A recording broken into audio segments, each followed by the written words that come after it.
Shri Venkateswara gold తాకట్టులో ఉన్న మీ బంగారాన్ని విడిపించి కొనబడును.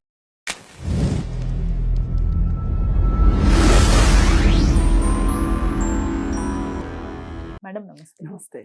మేడం తమిళ నటుడు పొన్నాంబలం రీసెంట్గా ఒక ఇంటర్వ్యూ ఇవ్వటం జరిగింది. చాలా రకాలుగా ఆయన ఎక్స్పీరియన్స్ చేసినవి మీరు దయచేసి ఇలాంటి తప్పులు చేయొద్దు అని కొన్ని ప్రస్తావించడం జరిగింది.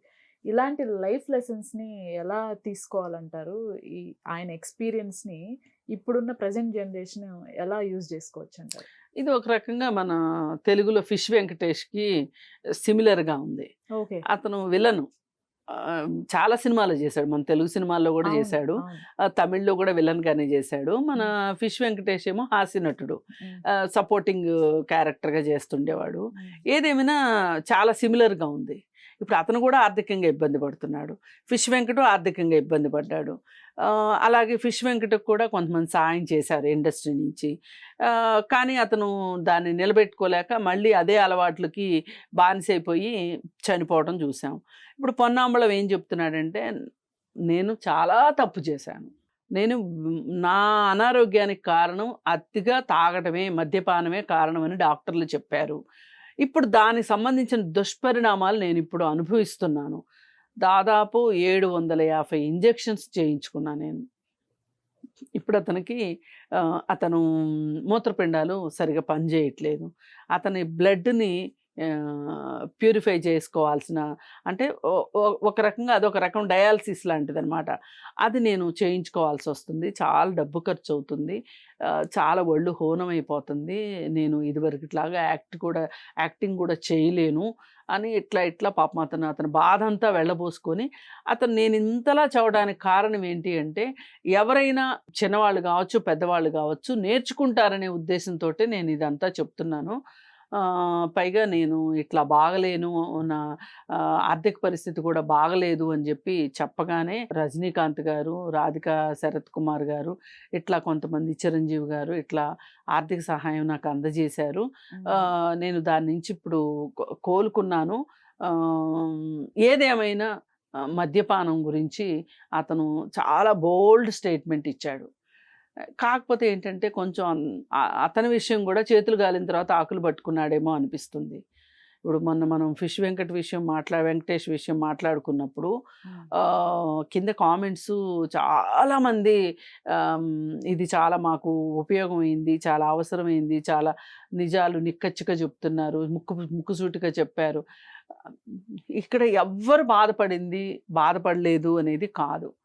మద్యపానం వల్ల వాళ్ళు ఎంత నష్టపోతారో దానికి 100 రెట్లు కుటుంబం నష్టపోతుంది.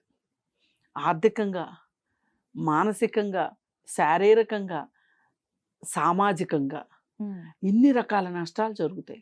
తాగుబోతోడి పెళ్ళాము అని చెప్పి భార్యని అవహేళన చేస్తారు, ఆమెను కొడతారు వీళ్ళొచ్చి, అలాగే ఇష్టారీతిని మాట్లాడతారు, అలాగే పిల్లలకి ఒక మంచి వాతావరణం ఉండదు. ఇప్పుడు నాకు తెలిసిన ఒక కుటుంబం, పిల్లలు బాగా తెలివైన వాళ్ళు, ఇద్దరు ఆడపిల్లలు. అయితే ప్రతిరోజు రాత్రిపూట నరకం, 12 వరకు 1 గంట వరకు వాళ్ళ అమ్మని సతాయించటం, కొట్టటం. వండుకున్న అన్నం ఖచ్చితంగా మనం తింటాము అనే గ్యారంటీ లేదు. ఈ పిల్లలకి అతి ప్రేమతోటి వాళ్ళ నాన్నొచ్చే వరకు ఆగి తినాలి అని పిల్లలు అనుకుంటే, పిల్లలు తిండికి ఆకలితో పడుకోవాల్సిన పరిస్థితి. ఇంకా ఆ తల్లి మనసు ద్రవించిపోయి, నాన్న కోసం పెట్టుకుంటే మీకు ఇట్లాగే అవుతుంది, ముందు మీరు తినేసేయండి అని పిల్లలకి భర్త వచ్చేలోపు అన్నం పెట్టేస్తాడు, తాగొచ్చేలోపు. లేకపోతే అసలు అన్నం ఉంటుందో ఉండదో తెలియదు. అన్నం ఒకవైపు గిరాటేయటం, కూరలకు వైపు గిరాటేయటం. పైగా పిల్లలకు పొద్దున్నే స్కూల్స్కి వెళ్ళాలి వాళ్ళు నిద్ర లేవలేని పరిస్థితి. ఇప్పుడు పక్కన తల్లి తండ్రి కొట్లాడుకుంటా ఉంటే, తల్లిని తండ్రి కొడతంటే తిడతంటే పిల్లలకి నిద్ర ఎట్లా పడుతుంది? ఇంత భయానకమైన వాతావరణం ఉంటుంది. వాళ్ళు నాకు ఆ ఇన్సిడెంట్స్ చెప్తూ ఉంటే ఎంత బాధ అనిపించేదో. ఇంక నేను 2 స్పాన్సర్స్ని చూసి ఆ పిల్లలిద్దరికి సరే ఆ తర్వాత తాగి యాక్సిడెంట్స్ అయ్యి చనిపోయాడు భర్త. చనిపోతే ఇంకా ఆ పిల్లలిద్దరికీ నేను వేరే స్పాన్సర్స్ని మాట్లాడి ఆ పిల్ల ఇంజనీరింగ్ కంప్లీట్ చేస్తుంది. ఇప్పుడు 4th ఇయర్లోకి వచ్చింది పెద్ద అమ్మాయి. చిన్న అమ్మాయి బీఎస్సీ నర్సింగ్ జాయిన్ చేసాం. ఆ అమ్మాయికి అసలు ఫ్రీ సీట్ రావాల్సింది బీఎస్సీ నర్సింగ్లో. ఈ ఫస్ట్ ఇయర్లో మార్కులు సరిగా రాలేదు, సెకండ్ ఇయర్లోనూ సరిగా రాలేదు. పోనీ 10th క్లాస్లో మంచి మార్కులు వచ్చినాయి.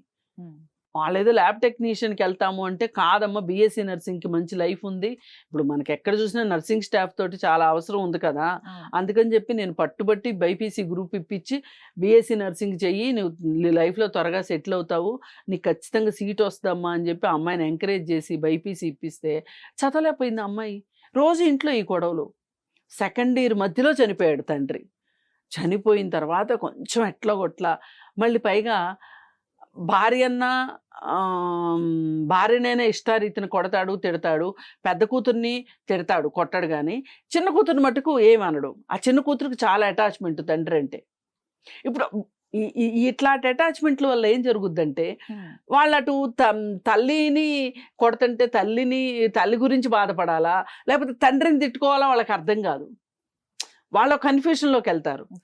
ఆ పిల్ల చాలా దిగులు పడిపోయి ఇప్పుడు నాన్న కూడా ఎలాగో రాత్రులు అల్లరి చేయడము, అర్ధరాత్రి గొడవలు ఇవన్నీ ఆగిపోయినాయి కదా, నువ్వు ఎందుకు ఇంత బాధపడుతున్నావు అంటే, నాన్న నాకు చిప్స్ ప్యాకెట్లు తెచ్చిచ్చేవాడు, ఐస్ క్రీమ్ తెచ్చిచ్చేవాడు, నాన్న బాగా చూసుకునేవాడు, నాన్నకి నేనంటే చాలా ఇష్టం అని చెప్పింది ఆ అమ్మాయి. నాకు ఒక క్షణం అనిపించింది, అయ్యో తండ్రి మీద ఈ పిల్లకి మనసులో ఇంత బెంగ ఉందిగా మనసు అని. మరి ఈ ప్రేమల్ని వీళ్ళు ఎందుకు అర్థం చేసుకోలేకపోతుంది? ఇప్పుడు మనకు స్పాన్సర్లు దొరికారు, సరిపోయింది. దొరకకపోతే ఆ ఆడపిల్లల పరిస్థితి ఏంటి? వాళ్ళకి ఇంజనీరింగ్ చదివితే ఏదో ఒక ఉద్యోగం వస్తుంది. పాపం ఒకసారి 3rd ఇయర్లో ఉండగా ల్యాప్టాప్ కావాలి అని, ఇప్పుడు స్పాన్సర్స్ ఫీజులు కట్టేవాళ్ళు, ల్యాప్టాప్ కావాలి అంటే ఎవరిదన్నా పాత ల్యాప్టాప్ ఉందేమోనని నేను చాలామందిని అడిగి చూసా. అలాగే నట్టుకుమార్ గారిని కూడా అడిగా, ల్యాప్టాప్ ఏమైనా మీ పిల్లలు వాడేసిన ల్యాప్టాప్ ఉంటే బాగు చేయించిద్దామండి, ఇది పరిస్థితి అంటే, లేదండి వీళ్ళు వాడేసిన పద్దదాకా ఏమన్నా కంప్లైంట్లు వస్తే వాళ్ళు మనం ఇచ్చి తిట్టుకుంటారు అని చెప్పి ఆయన కొత్తది అదేదో మంచి కంపెనీయే ల్యాప్టాప్ కొనిచ్చారా అమ్మాయికి.